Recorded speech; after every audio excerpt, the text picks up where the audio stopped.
Hey everyone, this is the Spoilercast with Laura Kate Dale, Stacy, a Hi. person, and me, Mari. And Hi. today we're going to be talking about Detroit, Become Human, and what we thought about it. We're going to talk about the game with all the robots that they have feelings. What we're going to do about it? There's lots of feelings. Yeah, do you think that David Cage purposely made bad games for 15 years just as a long-form art form to get you to put your guard down, and then when you play Detroit Become Human, you care? You're hit with all the feels. Do you think it's a 15-year-long art con? I'm one of those people that, like, I acknowledge that David Cage games are kind of trash and that they have, like, there's David Cage specific tropes that always happen, but I kind of love his games always. Like, I even kind of love the bad ones, so I'm the wrong person to ask that question to. I kind of love all his stuff. I mean, I gotta be honest, like, even the playthroughs that we did for Heavy Rain and Indigo Prophecy were, like, some of my favorites just because they got so ridiculous. Oh, yeah. But this, I mean, it's funny because there were moments in it where I was like, wow, this is, like, so typical and so tropey, but I was just, like, really invested in it the whole way through. I hear that that he had other writers who assisted him on the script this time. It doesn't surprise me because, like, so yeah, some of his, like, he never doesn't do these things weren't there this time, and it feels like someone was trying to rein him in. Yeah. A creepy sex thing happened to a female character, but instead of it being like an interactive part where she's like, that was empowering the way I was assaulted, it's like this happened off screen. You're seeing the after effects of the trauma rather than just the trauma, which I thought was handled better, because in previous games the trauma happens and then she acts like it never happened.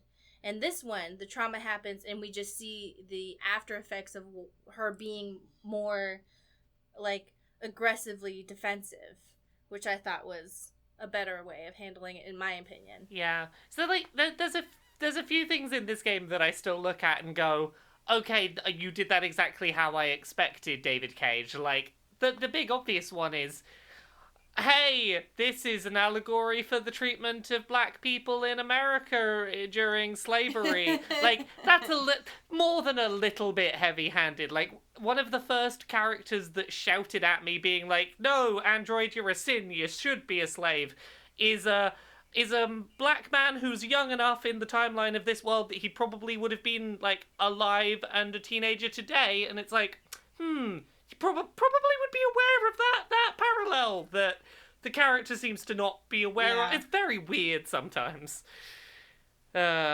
A lot of things there were in the comments of our videos and other discussions I saw, people were annoyed that he took those ideas from black civil rights movements without actually giving credit in real life, because he said that the game was about nothing because he didn't want to stand with that. So people thought that was kind of disrespectful. Yeah, like, it's interesting because so Jesse Williams, who is the actor who plays Marcus, is a civil rights activist, and I remember at one point, like, a long time ago, when David Cage was being confronted about some of the allegations about Quantic Dream, he specifically brought up the fact that he specifically chose Jesse Williams, like, in part because of that, like, so when people say, like, oh, like, the game's not about that because he says it wasn't about that, well, I think it was. Yeah, it's death of the author. It's the author can say a piece of work is about something, but if people consume that media and go, what the fuck, no, it is clearly about this thing, the author doesn't get to say, no, your interpretation's wrong. Like, he made a piece of art that is very clearly drawing upon the civil rights movements that have come before it, whether he acknowledges that or not. Mm-hmm. But... And he hired Jesse Williams, and I think in the past, he still has that issue with Ellen Page, so he doesn't, just because he hired a civil rights activist doesn't give him a free pass, because he hasn't always treated his live action actors very well and with So- respect. Yeah, I agree with you there, but I do want to, like, make one quick point while we're talking about, like, people he's worked with and, like, him being less shitty about certain groups. The character who is basically the figurehead of the civil rights movement in this game, who plays Marcus, is a civil rights person, which is a good start in casting. Also, like, you know, the whole, like, him being a bit shitty about LGBT stuff with Ellen Page. This game's only, like, confirmed pair of LGBT characters I'm aware of, the pair of lesbian sex bots, for lack of a better way to point them out. I went into that scene fully expecting gruff, grey detective man to be a homophobe because he'd just been so angry all game. The fact that he was, at least in my playthrough, was like, no, they were clearly in love, and that was his turning point of understanding that these androids, you know, did have feelings and were people, was a display of LGBT romance, was like, oh, that was better than expected. Maybe you've learned since Beyond Two Souls. Yeah. I was honestly shocked in a good way that, you know, I mean, in our playthrough, they got away, and, you know, Hank expressed, like, no, that's, like, what should have happened. I think that was the right choice. And I was like, what? As Stacey pointed out... Yeah, go on. As Stacey pointed out at another time, she... Hank, you figured it out. And Hank's a millennial. Yeah. So he would be... Because 2038, if we're looking, you know, just guesstimating Hank's age, Hank is probably a millennial. You don't have to guess his age. You see his age when you scan him in the bar at the beginning, and he is definitely a millennial. Oh, yeah! Also, at the end of the game, it turns out Hank never really blamed androids at all, I think, or maybe he changed his mind for the bad thing that happened to his son. Yeah, his son died because... Did you find out what happened to his son in your playthrough? Yes. Yeah, his son was in an accident, and then the doctor on call was high, so they had to do an android to do the surgery, and then his son died. Yeah, But it turns out Hank... Go ahead. Oh, yeah, I was just gonna say... Yeah, like, the ending I saw, I don't think he never blamed androids, but he definitely, like, comes around to thinking that it's not the robot's fault for not doing the operation correctly, it's the human doctor's fault for being too drunk to come in and do his job. Yeah. Like, if honestly, that... Yeah, and that whole scene, I actually, like, I know that the whole, like, oh, there's two of them, like, how do you decide who's who? Like, I know that that's kind of, like, can be kind of, like, typical, but I loved that whole scene. Because it made sense. It made sense, and also, like, it was just such a culmination of the buildup of the whole story between Connor and Hank. Like, that relationship had a lot of meaning to me, and so to have it come through with, you know, Connor basically, like, offering his condolences, but also, like, support to Hank and being like, it's not your fault, and, like, you know, I'm sorry that this happened to you. I don't know. That just, it was a really meaningful scene to me. Yeah. I really... It really showed...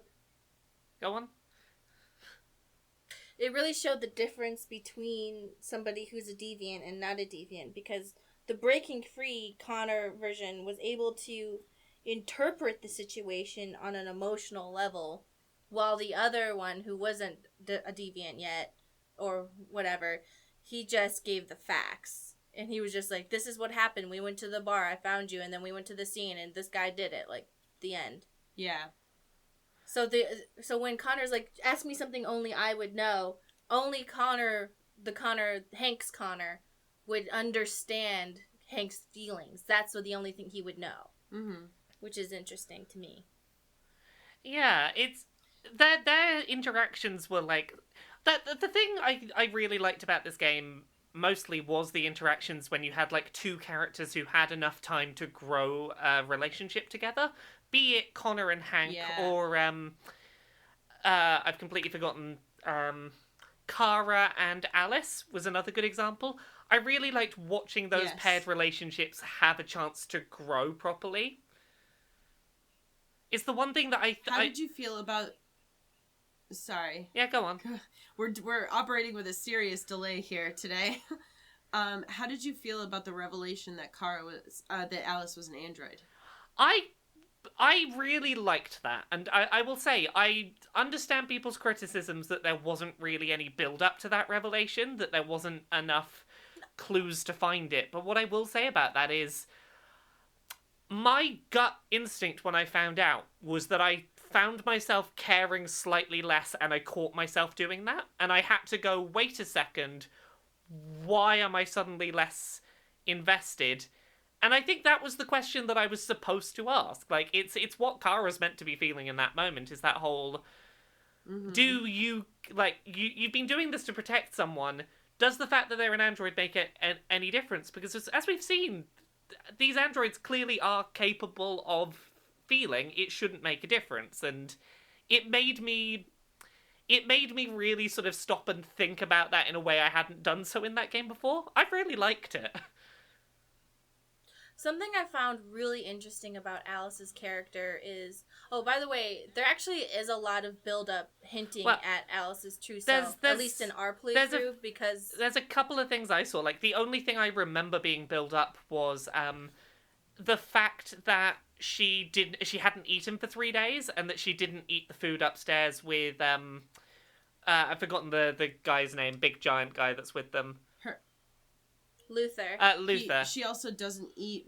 She doesn't eat around her dad in that very beginning scene. But on top of that, we found a magazine that talks about child androids. There's a child android at Jericho, and Luther, in our playthrough at least, said, "Hey, have you noticed anything about Alice?" Like, trying to be like, I found those magazines. It to us slowly. I found those magazines. It just didn't click for me.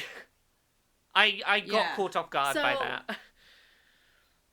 But a thing about Alice's character that I kind of took me a second to realize is that when she's acting like, "Oh, I'm cold. Oh, like, you know, Kara, I need fire to stay warm. I need a soft bed," because Kara believes that's what she needs, and we're all like, why didn't she say anything? It would have been a lot easier. I think it was because Alice was so neglected by her dad, and she's programmed to desire love, that she just wanted Kara to give her Kara to give her attention, and to give her, like, that emotional attention that she probably is programmed to need. Yeah. And so she hid that about herself, if she knew. She knew. Okay, so if Alice... Because remember, she says, like, why do they hate us? Why don't they want to love us? See, blah, blah, blah, blah, that was really interesting to me, because when that was first said, I was like, oh, she sees herself more like Kara than she does the humans, because she sees the humanity in Kara more than the people around her. That was the brilliant bait and switch of, oh, that's my reading. Oh, no, it's because you're an android. She also says something by the fire. Yeah. If you let her see that android dying in the house just before you go and try and cross the border, and you try and talk to her about what she saw, she says something along the lines of, if I tell you, you're not going to love me anymore. And it's very clearly a reference to, if I mention to you, like, I know what that is, and I understand what that is, because it's what's going to happen to me one day. I'm an android. If I mention I'm an android, you're not going to love me. Oh. Yeah. That's very interesting. I thought that was a great characterization for her, that she would lie just because she's been so neglected, and so she just... Well, I don't think she said that in her playthrough. No, well, I meant just in her character. Oh, yeah. That she would lie about being human to Kara, just because, like, that's something even, like, kids in the real world would, like, be like, oh, I'm sick, take care of me, just because, like, there's somebody's finally paying attention to them. Well, that's it. It's if I don't need protecting, then you're just gonna leave me and I'll be alone again. Mm-hmm. Oh gosh. I can understand why some people see the thing about Kara and Alice is that some people were like, oh, but the whole question was, you know, can a human, meaning Alice, love an android? And I was like, I actually don't think that that's what we were supposed to be interpreting from this. Like, meaning that, like, once you find out Alice is an android, that, like, of course the two androids can love each other. And I was like, well, maybe, but Alice being an android, I think, is more about, like, are you still just as invested in this relationship, knowing that these are two androids? Here's what I'll say. Even if the story is meant to be, can a human love an android, and that's what we're meant to be examining, I feel like I had to examine that when I found out she was an android, because it's like, I was invested in that character, and I felt that slight drop in engagement, and like, oh, don't like that I felt less engaged now that I know she's an android. I don't like that I felt that my gut reaction went that way. It made me examine, am I as a human less invested in this character because they're not a human? Because I know I definitely did that a lot with Connor's playthrough early on. A lot of times in some of those early interactions, I was like, oh, okay, so that android that had the kid on the roof ended up dying. I'm not super beaten up about it. It was an android. And yeah, the Alice thing was a good cap off to that to really make me question that. Yeah. I don't know. I kind of like the revelation that, especially because Marcus specifically asks her, like, I forget exactly how he puts it, but something that makes her say, like, it doesn't matter whether she's human or android. You know, it just matters that, like, we care about each other. And then when she goes downstairs, this is at Jericho, and then when she goes downstairs, that's when she discovers that Alice is an android. And you have the option to be cold to her, which we accidentally pressed in one of the playthroughs, and we were like, oh no! It was really sad. Safe scummed. No. Yeah, we went back right away, and we were like, no, we can't live with that choice. You have the option, and Alice is completely destroyed. Yeah. Understandably. I like how everybody else but Kara knows that. Even Marcus is like, so, you like that little girl, huh? Luther, you know what? Luther makes a really good point, though, which is you didn't want to see it because you wanted to be a mum and she needed a mum. Yeah.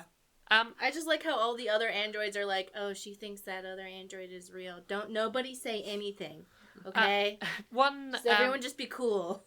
One thing that was pointed out to me that I thought was really interesting, and I've not seen any people of colour comments on this particular thing, so like I'm totally up to being corrected or having other perspectives on this, but one thing that I found interesting was the sort of age divide in android acceptance in people of colour represented in the game, in that it tended to be... Oh, yes. So it tended to be older people of colour, like Rose, who were more accepting of androids than younger people, say Rose's son, for a good pairing example. And the reasoning that I've seen suggested that I thought was really interesting was, if you become detached by time from being the most persecuted group around, it is easier to distance yourself from the plight of those being discriminated against. And the example I would relate that to is when you see gay and lesbian people today who used to fight for transgender rights until gay and lesbian rights in the West kind of got better, and then you start seeing them push for things like, oh, drop the T from the LGBT. We shouldn't be fighting for them. They'll drag down our fight for rights. And I think it is a complete leap to suggest that within 20 years, racism within America would go away the way that Detroit suggests it would. But if you take that hypothetical leap that 20 years from now, racism in America has at the very least been superseded by anti-android discrimination, that is a bigger issue in America, it would explain There's why... a new scapegoat. Yeah, it would explain contextually why, say, Rose is okay with androids but her son is not, is probably because she remembers a time where androids were not the most discriminated group in Detroit. It's a thing I found interesting. Yeah, well, what this reminds me of, actually, is if you go back maybe like 100 or so, I don't know the exact years, but basically when a lot of people were emigrating to the United States, and basically whatever was the big group that was coming in, whether it was Italians or Irish or what have you, like, you would see signs that said, like, you know, we have jobs, but no Italians or, like, no Irish people, because those were the big groups that were coming over at the time. Now, obviously, people don't really care about that as much, but the transition from like, oh, we don't want Irish or Italians to like, oh, now African Americans are like, or people immigrating from south of the border. yes, are the group that is more in focus. Not to say that those groups were not discriminated against before, No. but they are definitely more in focus. I think that, I think you're right on, basically, is what I'm saying. I think once there's a new scapegoat, everyone's like, yes, finally, it's you now. I think there's definitely something to that observation, but I think that, like, 20 years is too short of a time frame in the future for them to have made that comment. Like, I think had this game been canonically set 50, 60, 80 years from now, and androids had already been around for, say, 50 years... At that point, you've got to... I think it's more plausible to play this narrative. I think the fact that, like, this narrative is interesting if you take it for granted that within 20 years of robots, racism against black people in America would not be as big of an issue, which I worry wouldn't be the case. I think that's possible, but I think also what we're meant to take away from that is that the unemployment rate is 40%, and when people are economically stressed, their sense of divide between them and whoever is getting between them and what they want can be accelerated a lot. Yes. Mm-hmm. So, like, you know, obviously, like, if people view androids as, like, taking away their jobs, that's going to become an immediate focus. Obviously, it doesn't, like, get rid of racism against, you know, human people of color. Yeah.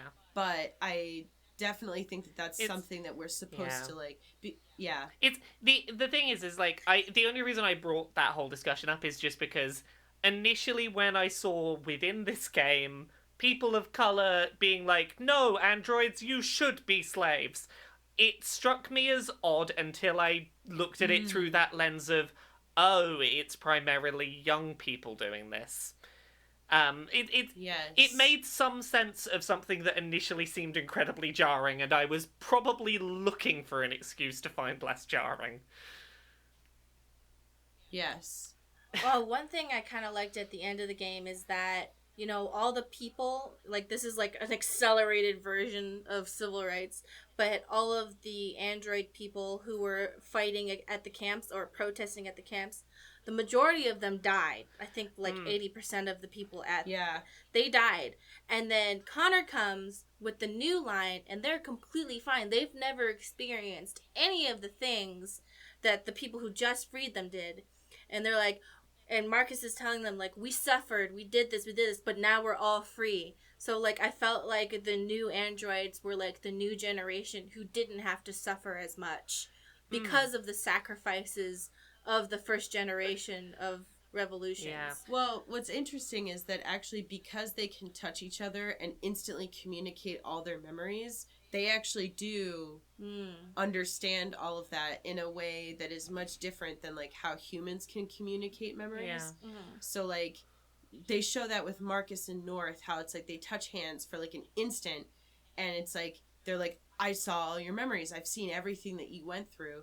And I think that, you know, when Connor woke everybody up, they would probably share some of that.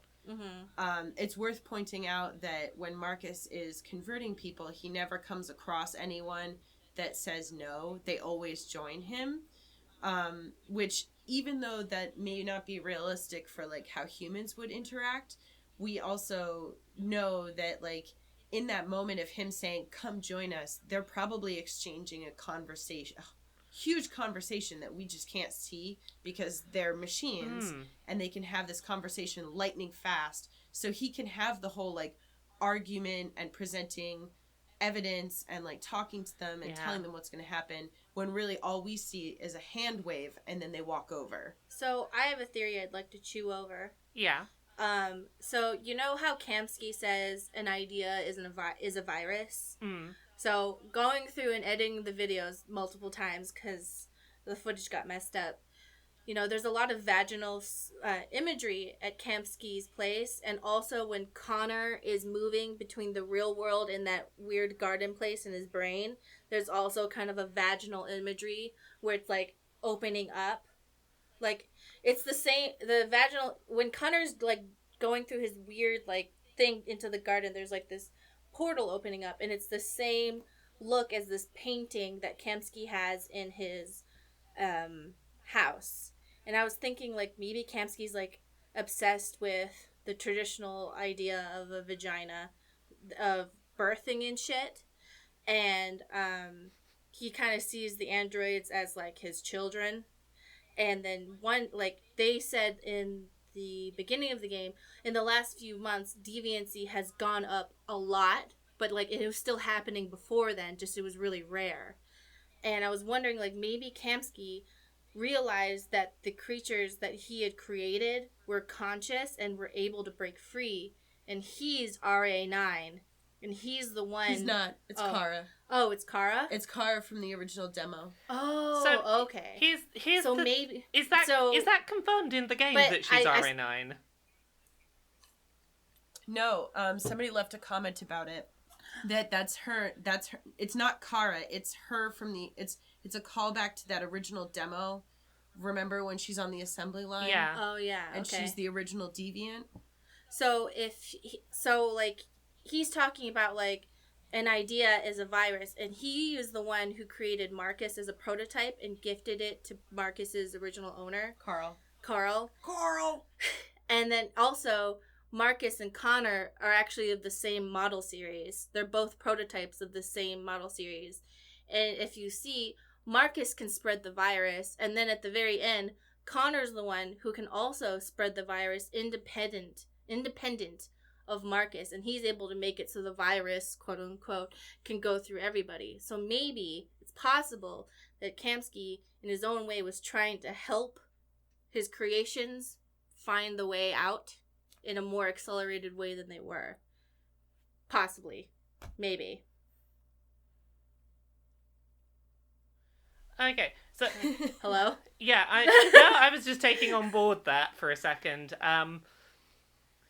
Sorry, I'm just looking because he has a lot of like birthing imagery in his world, and he was like very proud of his Chloe's, and he also gave Connor a way out of the other weird plan that Cyberlife had for Connor. They all have a way out. Yeah, so he might have like put that in there because he was trying to help them, but without like being in control of it. Because he knew where Jericho was. He knew all of the stuff. He knew all of that stuff, and he didn't say anything. He was just trying to help.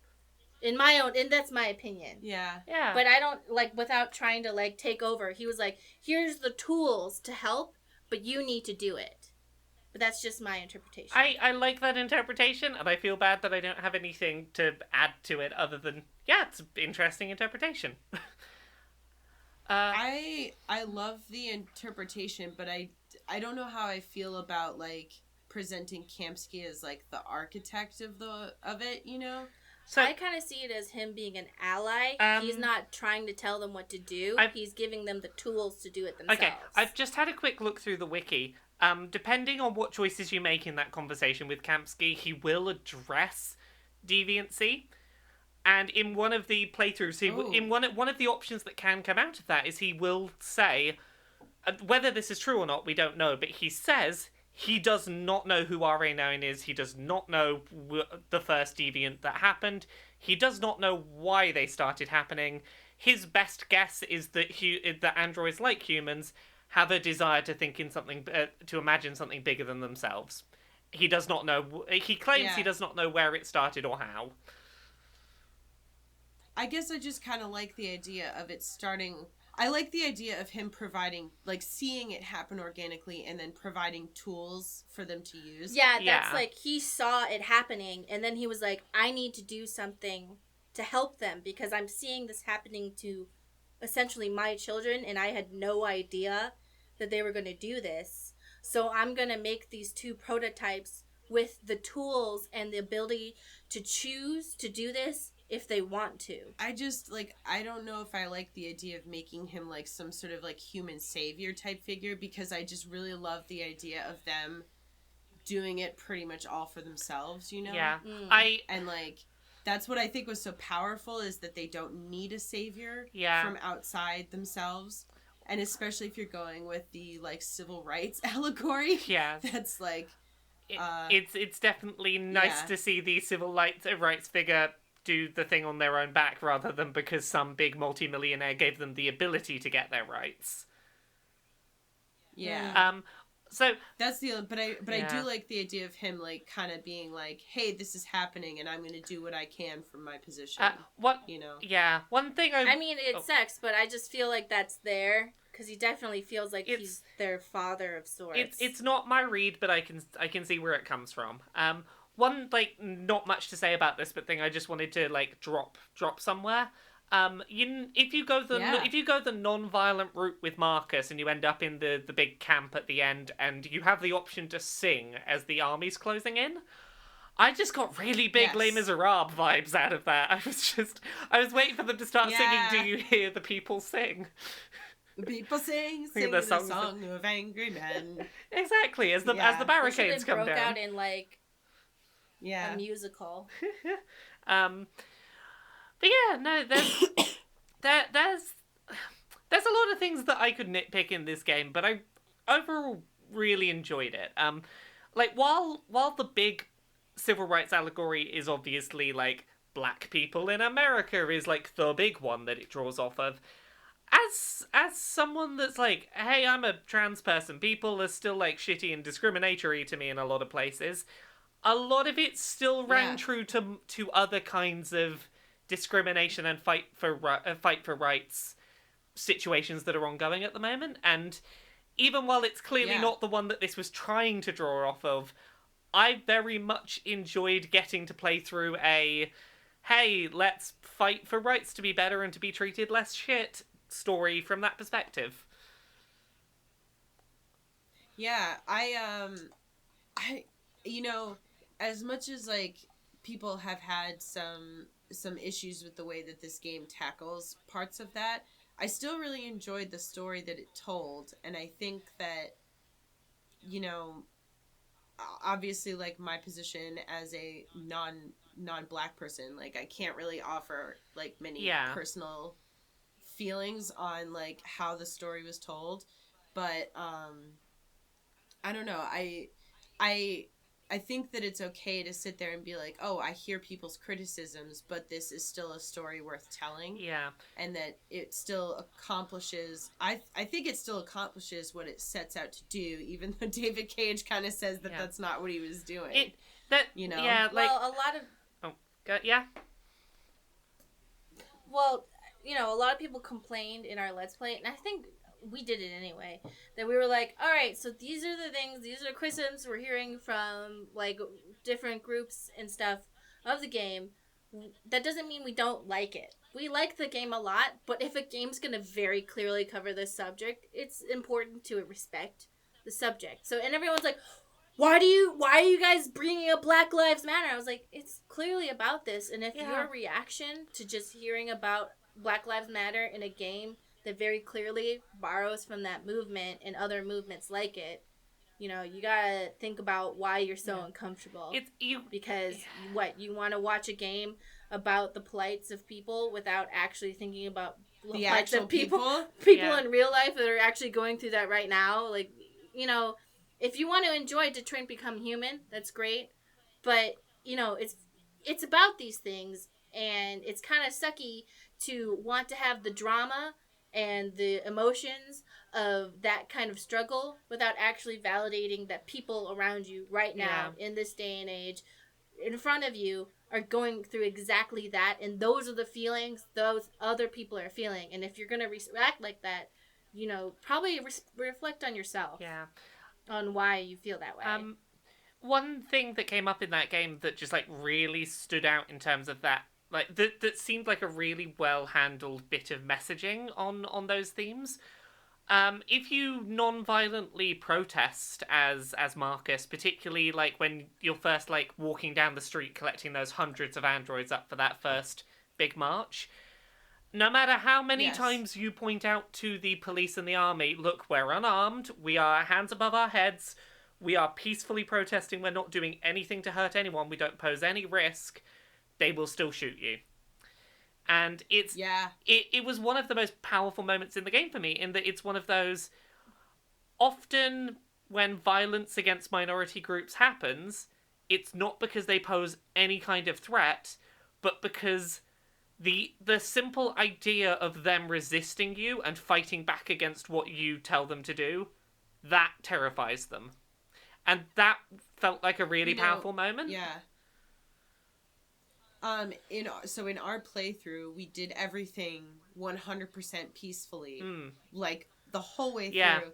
And I just remember, like, in that scene where it's like there's two protest scenes where they shoot unarmed protesters, and I just remember thinking, like, you know, this is like what the game is trying to get across with this, I believe, is that you can do everything quote unquote right, and still people will choose to view it as aggression, and, you know, well, and react with violence. Simply put, resistance is an act of aggression. It's seen as an act of aggression to resist being held down.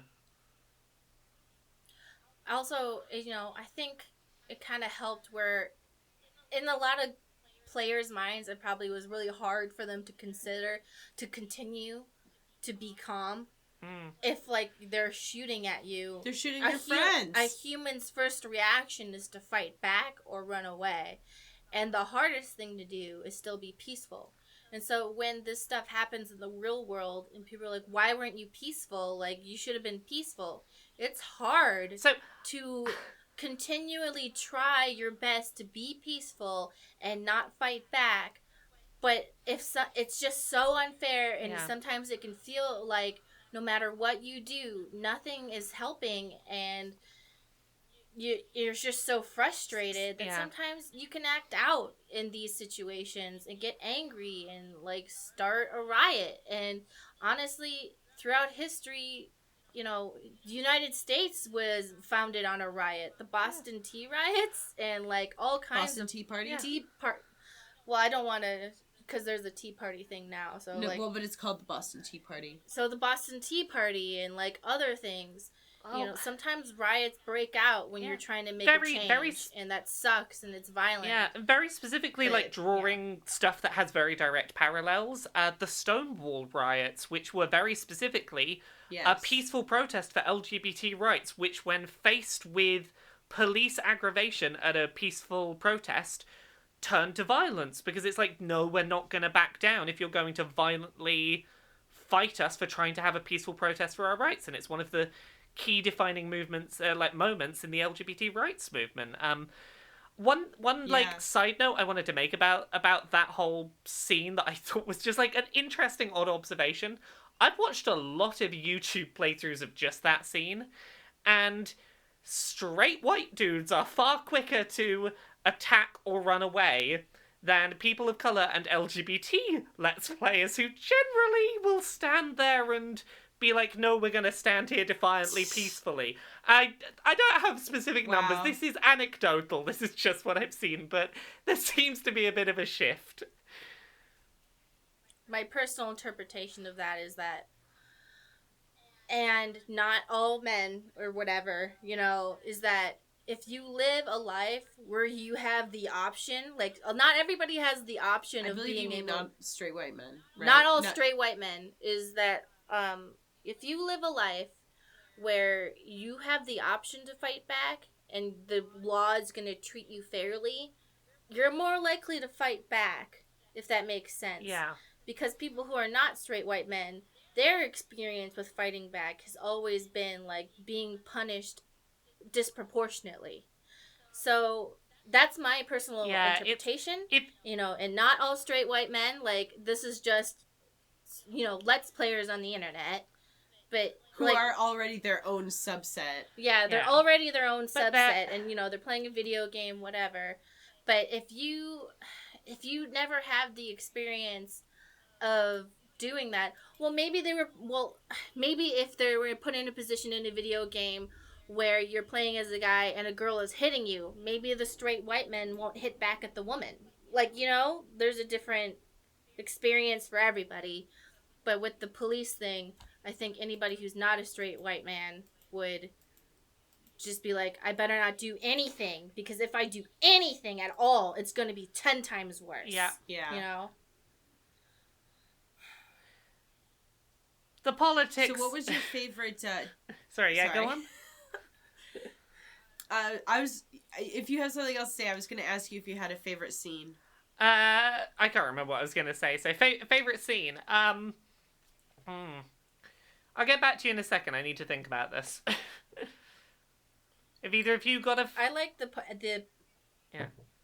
I like the post-credit scene where Hank is probably the last human in Detroit being like, yep, just me and the androids.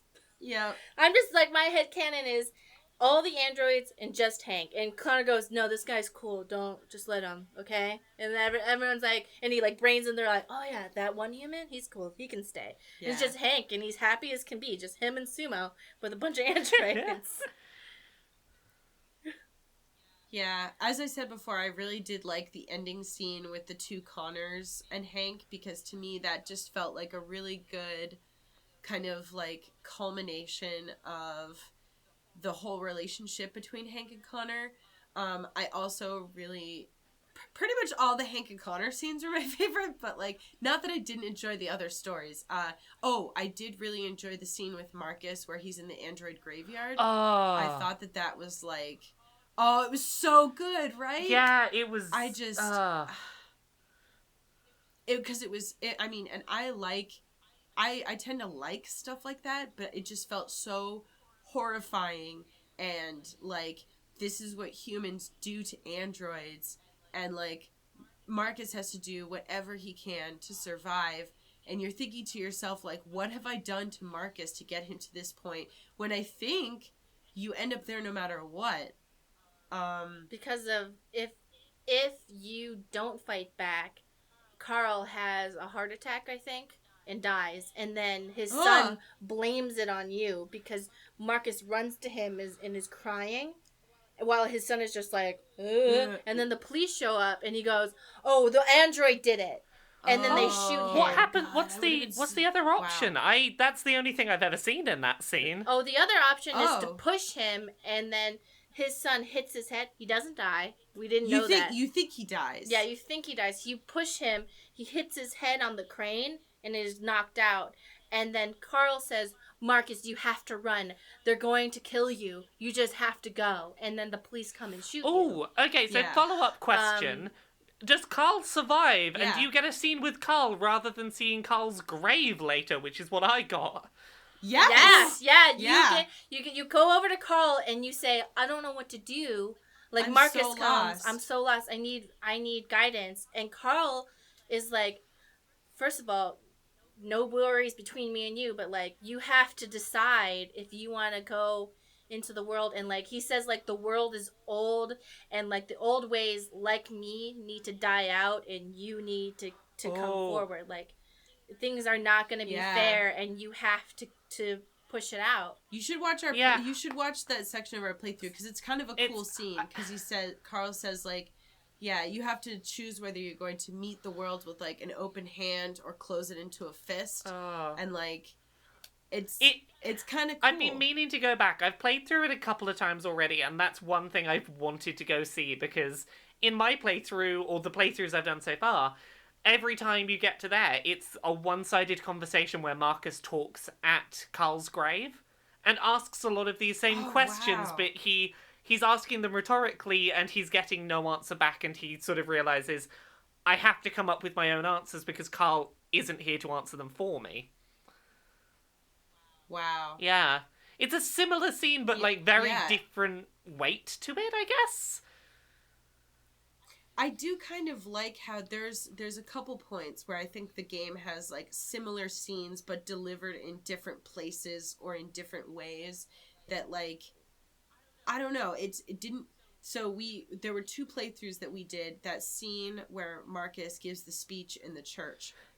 He can also give that speech in Jericho if Connor is dead and the humans never find Jericho. But what I felt was kind of cool is that it didn't feel like a retread for me, because in both of those situations, the scene has a different meaning. Yeah. And it's written in a way that, like, you can still find it to be relevant. It doesn't just feel like, oh, this is just the same thing in a different place. One thing, like, on that note I wanted to mention is I really liked how this game handled its the transparency of its choices. That, like, you could look at those flowcharts and go, oh, this is where the plot could have branched off.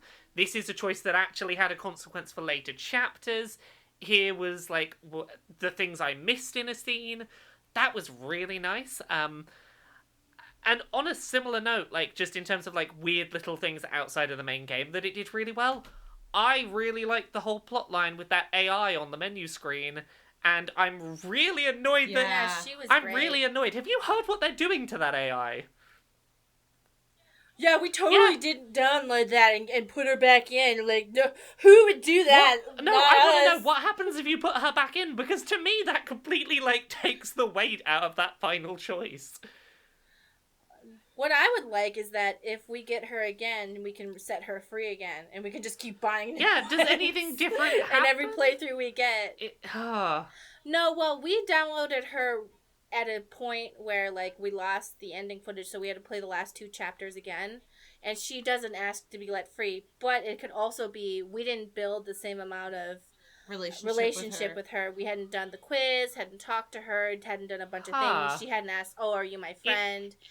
She hadn't done that yet. So I'm curious, if I do an additional playthrough with her and then say, you're my friend, blah, blah, blah, at the end of the new one, can I set her free again? Because that's the thing. It just feels so weird to be like, oh, you choose to let her free. I want a new one, though. Give me another one. Yeah. Yeah. Give me another one. No, see, here's my small way of doing it. I just keep buying androids and sending them free. I did really like the flowcharts, though. We actually used that at one point to go back and... Because we both got really upset that we accidentally, like, permanently killed Connor.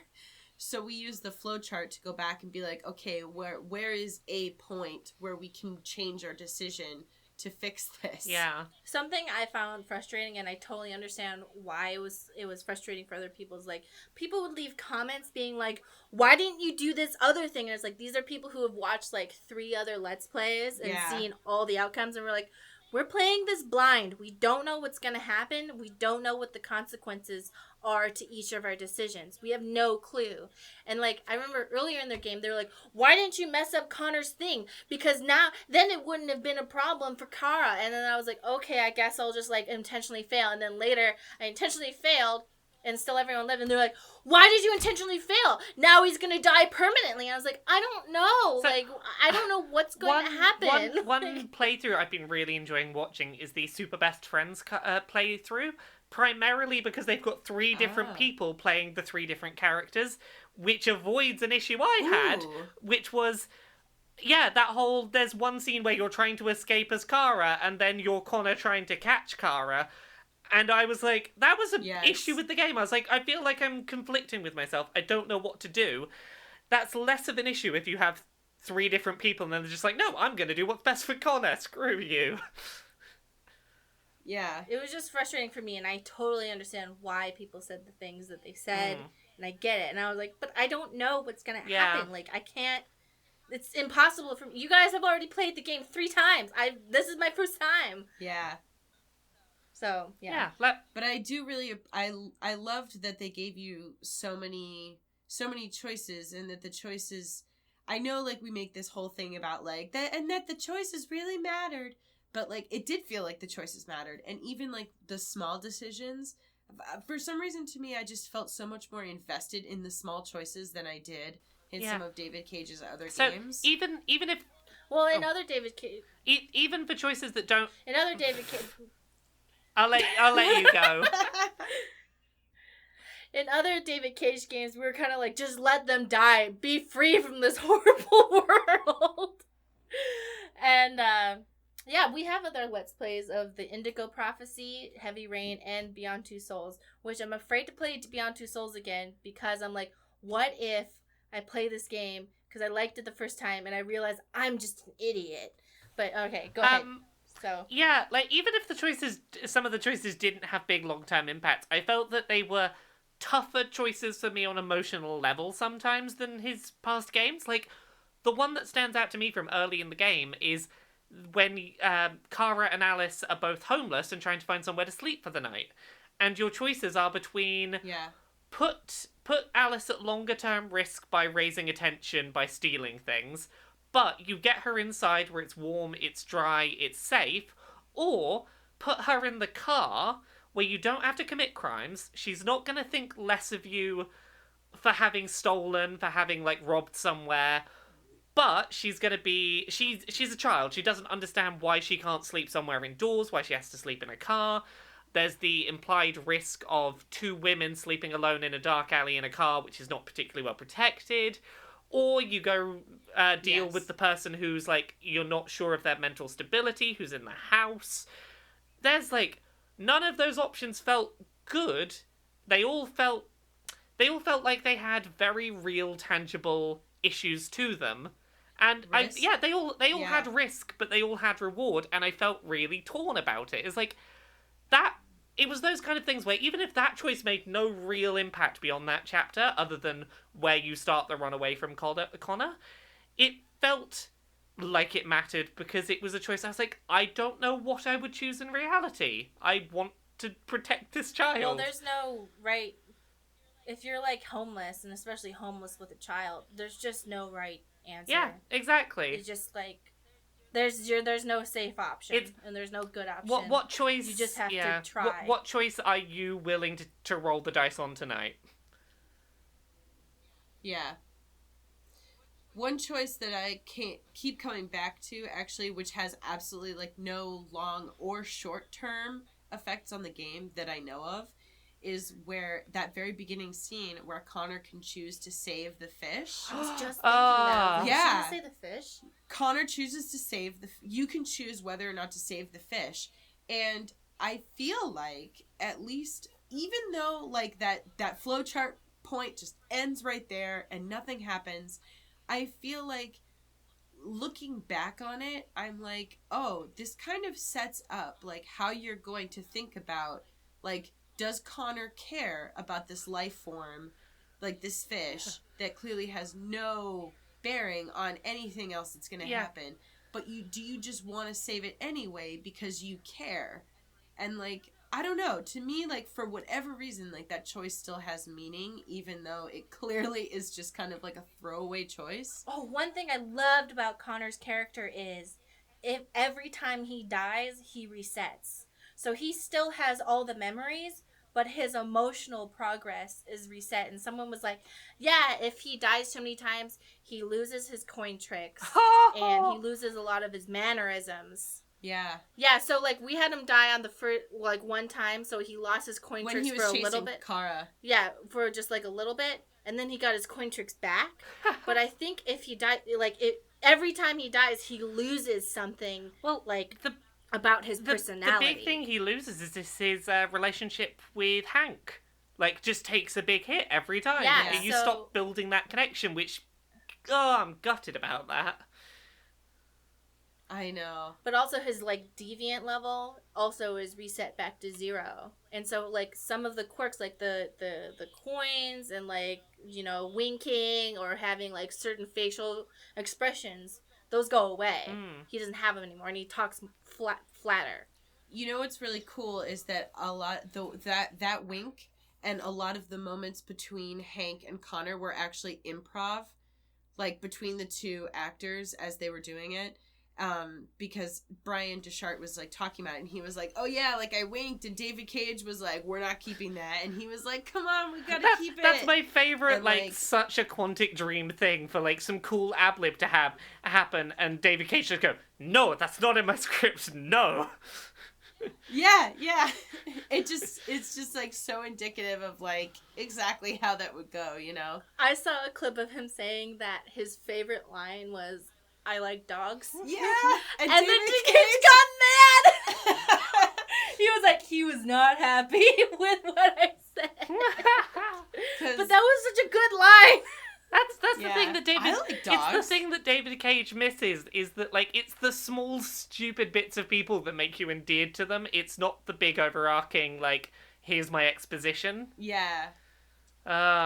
Like, here's my character development over the course of a couple hours. It's like, yes, that's great, but also these, like, little small moments that, like, really make you feel like you care about this character. I have an answer that I'm gonna pull back to for favorite scene in the game of, like, thing that felt good. Thing it? That felt really real, and this is, like, gonna be kind of a bummer, but that chat that Connor and Hank can have looking out at the bridge at night, where Hank has that really, like, he has that moment of talking about how he views being suicidal, where he describes it as, I don't have the guts to pull the trigger, so I kill myself a little bit every day.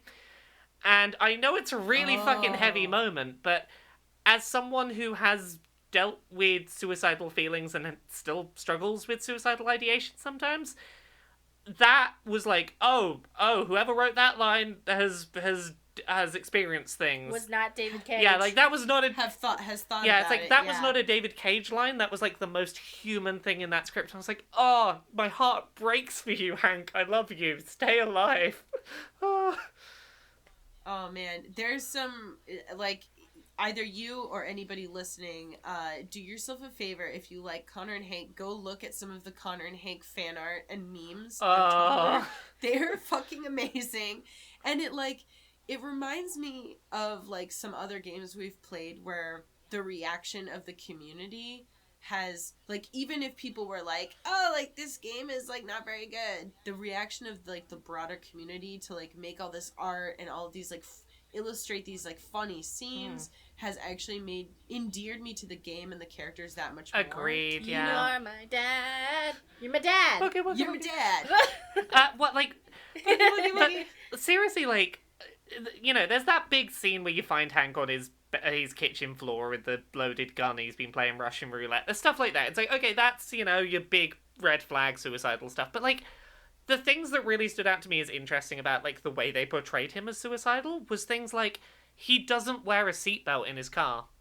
Connor does, but Hank does not. Yeah. And it's like, it's those little moments of, I don't have it in me to pull the trigger, but I won't put my seatbelt in, and whatever happens, happens. It's those little things that are like, that...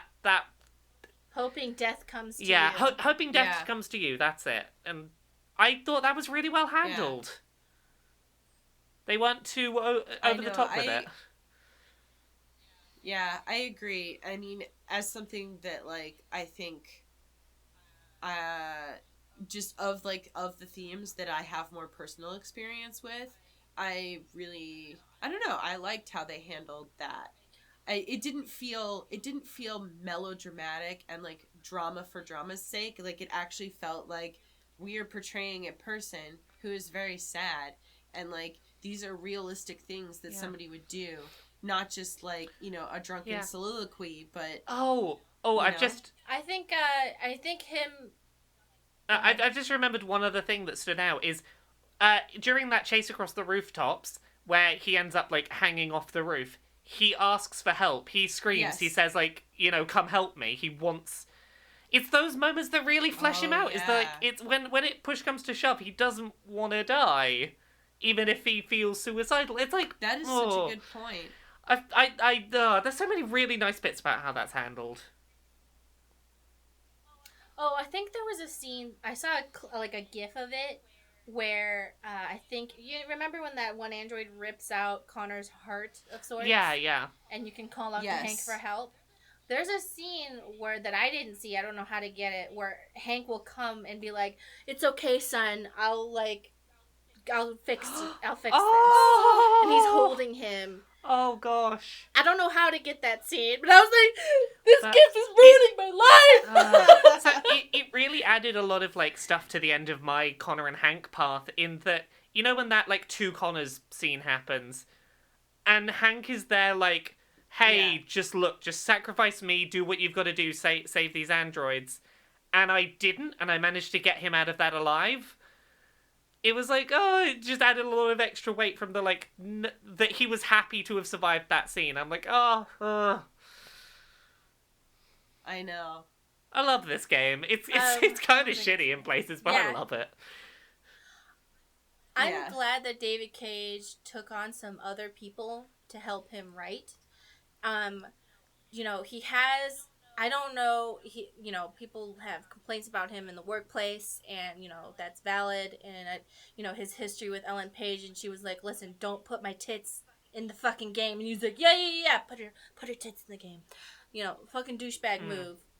But I do want to give credit to his impact on storytelling in the industry, even though Indigo Prophecy and Heavy Rain were, like, dumb and garbage. At the time, they were revolutionary for the industry and did a lot towards making games want to be more story driven, because people responded to that so positively.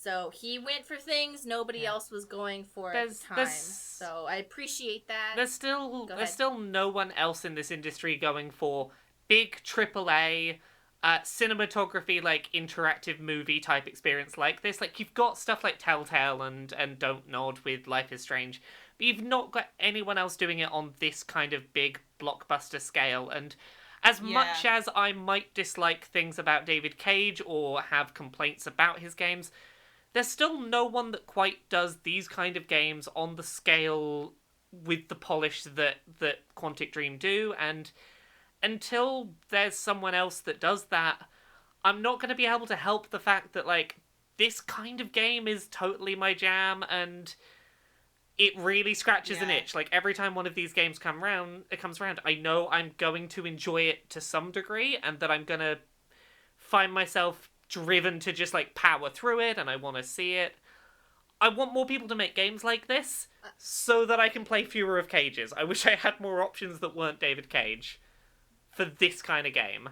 One thing I think he understands about video games, and, like, I get it, he keeps trying to make movies and stuff, like, but I think he understands that even though, like, those really stupid, like, prompts that we do where, like, hold L and whatever, just doing that small thing and having control over choices does have a power that no other medium has, like movies, like, TV, books, audiobooks, whatever.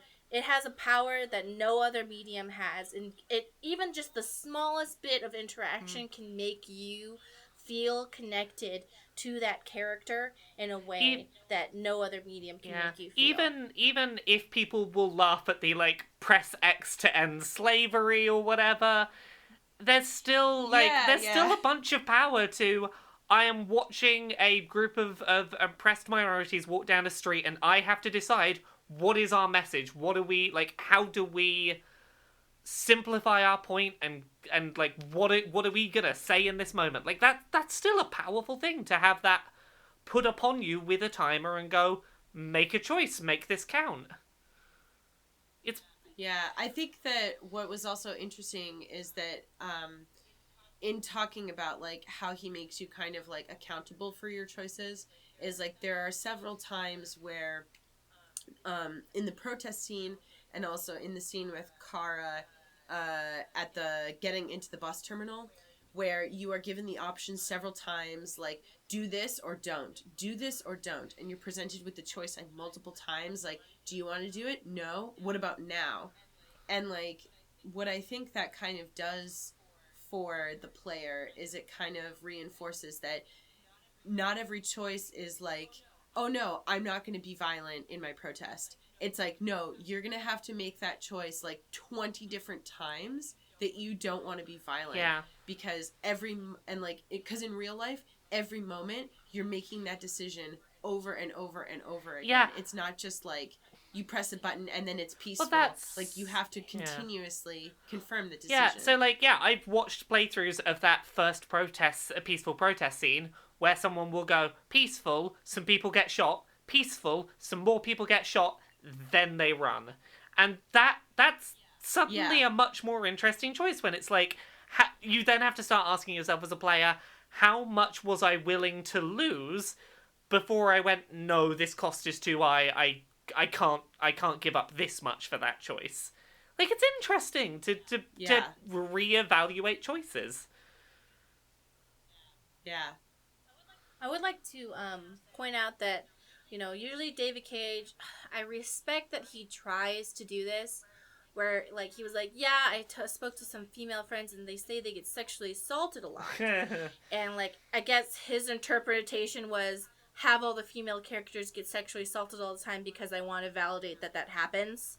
Or something like that. That's his version. I don't know what the real version is, but I'm going to choose to believe him in this moment, because other people have differing opinions about that. I think that I appreciate that he tries to do that, and I also like that in this game, North, she's able to love again, but she's able to love again in her own way, because I feel like if she were to ever have sex, like, I don't know how androids interpret physical sex, but she's able to have an intimate and romantic relationship with someone else without having to do it in the way that humans would do it. Because she can have that intimacy with Marcus in her own way, on her own terms, in a way that she would feel comfortable, and I thought that was cool. And that, I don't know. I liked North's storyline a lot, and you can really feel her guardedness and how, like, she was like, no, the first thing we should do is, like, kill everybody. And you're like, North, no. But then you're like, I understand why you feel that way. Like, she has her reasons, because in my opinion, her role as an android was a lot more traumatic and uncomfortable and terrible than all the other roles the androids had, because other androids were like, we should be peaceful, and other androids like, we should be fearful, and she was like, no, we have to kill them, because that was the way she had to escape from her control.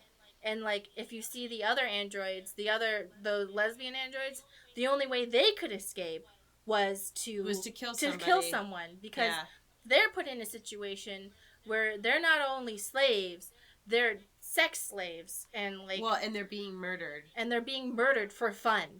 Yeah. And I think that from the position of sex androids, and a lot of people were like, I'm so glad that there's male androids at this sex club, and I was like, guys, they're all sex slaves. Like, let's not be happy about anything that's happening here. Like, I don't care that they're male or female. Like, this is not the place to be like, yes, feminism. I think that I think that what they more meant was, like, I think that they were glad that the game chose to depict, like, everybody and not just have it be about titillating with women, with women's bodies. I think that it was more meant, like, let's show that this society is, like, that they're horrible to everybody, as opposed to just making it, like, oh, let's show off a bunch of, like, naked women. Yeah.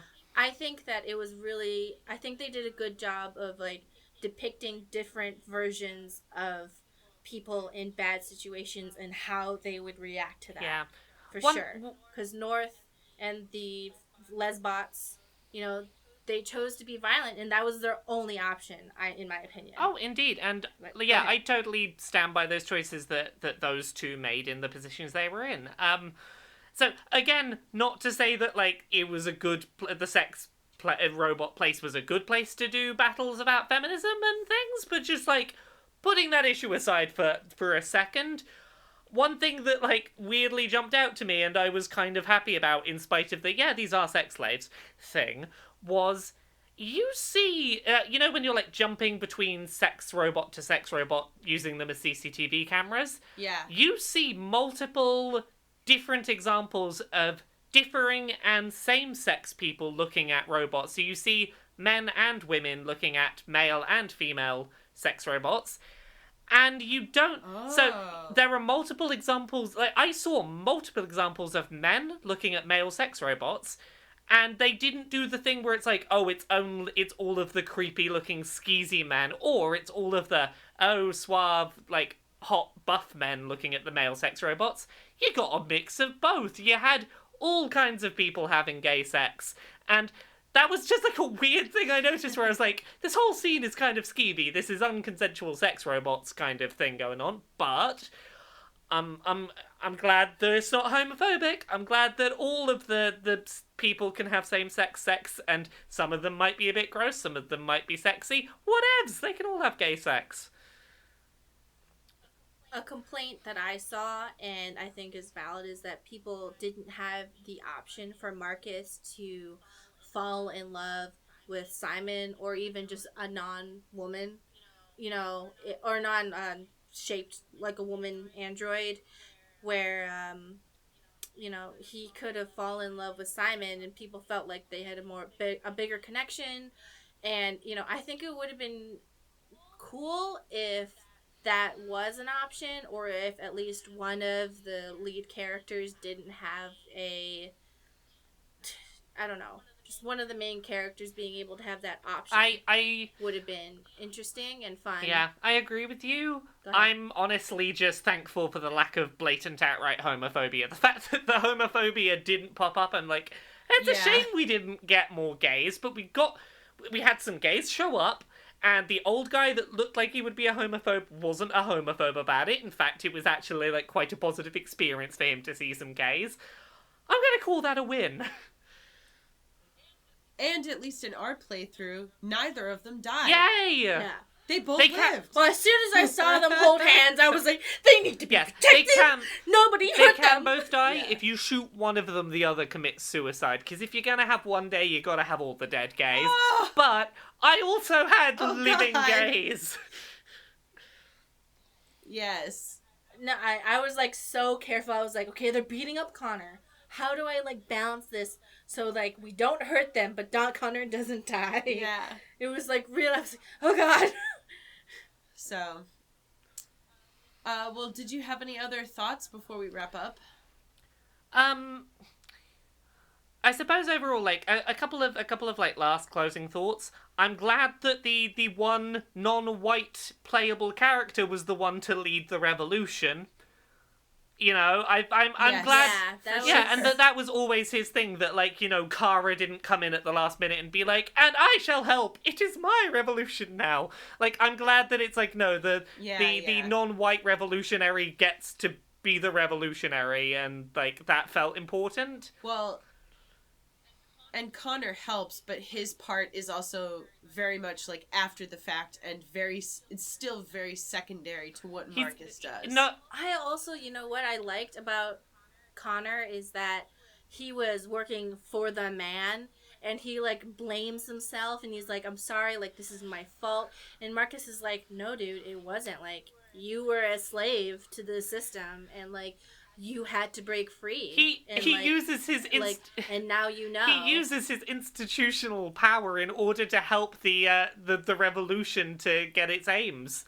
He uses the fact he's in a position of power to go and go, "Hey, I'll screw with the people in control so that you have a better chance of having your revolution.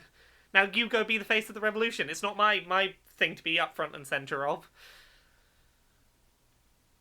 No, I really liked Connor's situation where he was like working for the man, but then him and Hank both go like, we're working for the police, and technically what's happening is illegal, but it doesn't mean it's wrong, and I think we should both like fight against this, and like I think that we're the ones in the wrong, and we should be helping and not fighting. You know what I mean?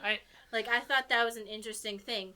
Because the whole time it's like, okay, you have to track these androids down, and like you kind of have to hinder Kara, and you have to hinder Marcus, but you can fight against your own programming. I guess.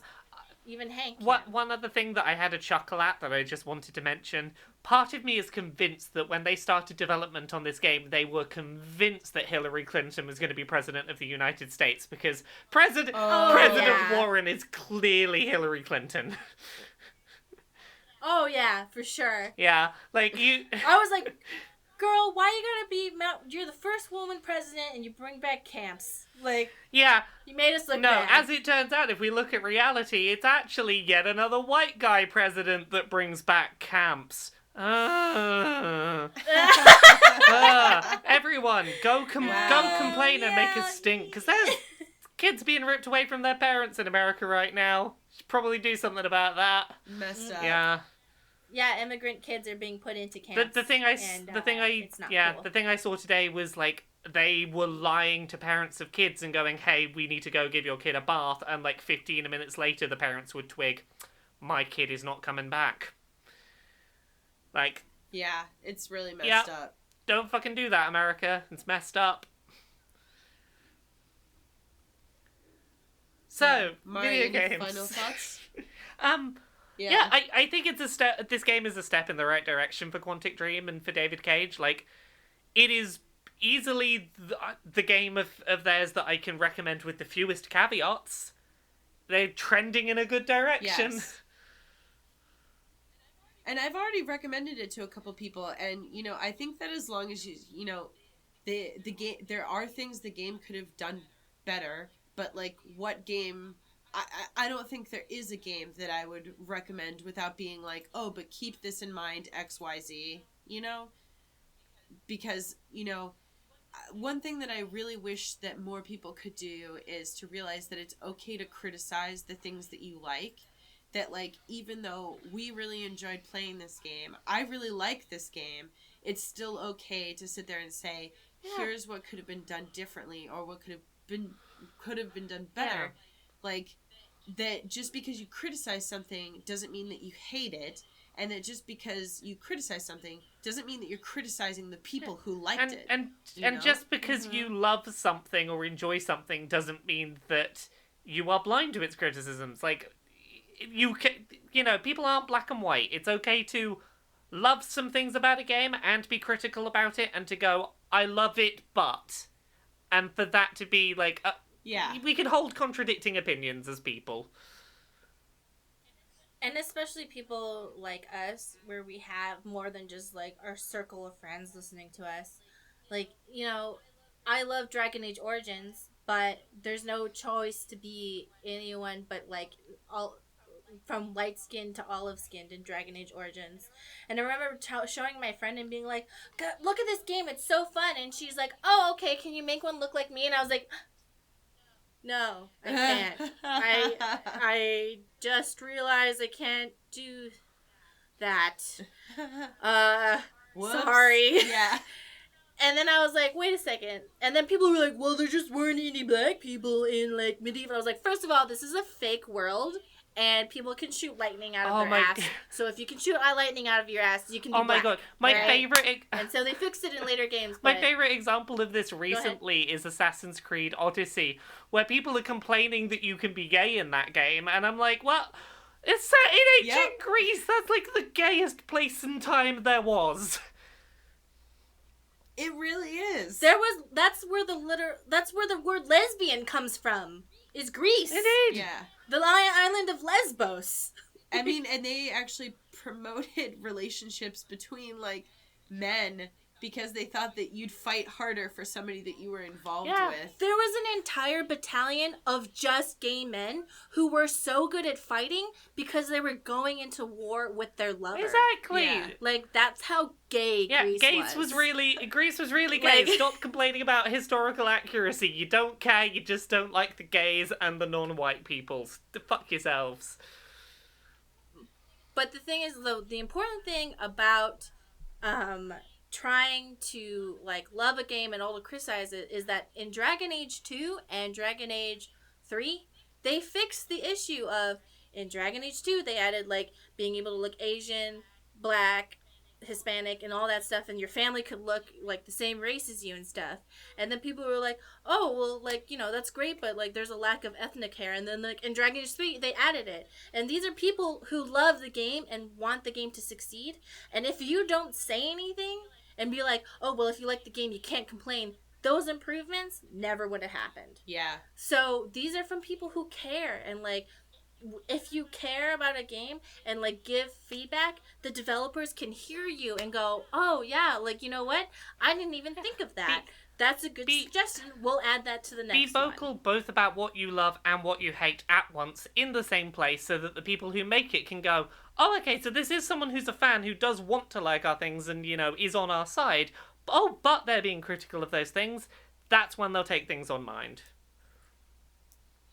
Yeah. Yeah, and that's why it's important to say I love these things and I didn't like these things, and it's a good thing. Like, we love Life is Strange, but we were like, hopefully in the next one we can have more diversity and less of this and more of that, and like maybe a gay male protagonist, stuff like that, and people will listen. Also, looking at that little bit of trailer for Captain Spirit, I'm totally ready for gay male protagonist, because I'm betting that's what's going to happen.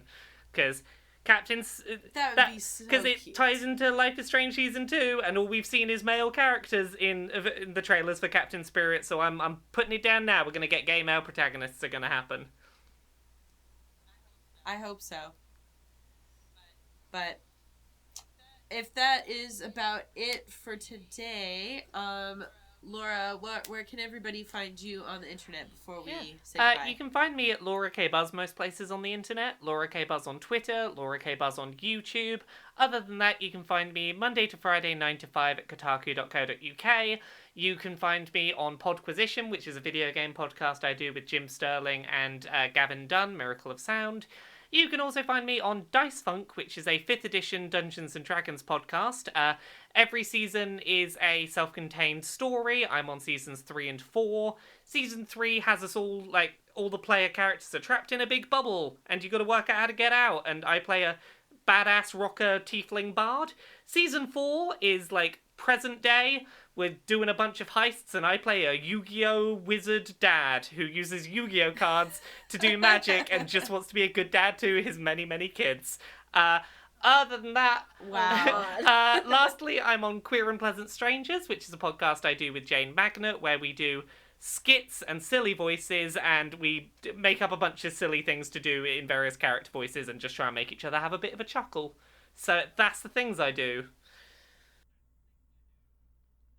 And what about you, Mari? I can be found on the Geek Remix channel and on Twitter, Instagram, and Tumblr at Geek blah blah blah at Geek Remix. Don't put that blah blah in. And then I'm Stacy. You can also find me on the Geek Remix YouTube channel and at Geek Remix a lot on Twitter, Instagram, and Tumblr. Stacy is an Instagram model, by the way. She does cosplays and also shows off her muscles. Yes. So if you like muscles, if you like muscles and cosplay, also you should follow Stacy. Also, make sure you check out the first chapter of Paranormal that all three of us have characters based on us in. Oh yeah, we forgot. We forgot. We're all in that. We're all in a video game, and you can date us. Chapter 2 is coming out soon. Yeah, I saw the text being written for Chapter 2 keep recently. posted. That was pretty cool. Chapter 2 looks like it's going to be a riot. Yep, so you can find Paranormal on Itch.io. I know that the first chapter is free. It's available both on PC and on Mac. Yeah. Yeah, all profits go to Tess, who is the creator and did all the work. So all profits go to her. We pretty much just were like, you can put us in it. And then we were like, all right, but you have to make us all mentally ill. Yeah. Yeah, but they're doing a really good job of making us. Because we are in real life. They do a good job with it.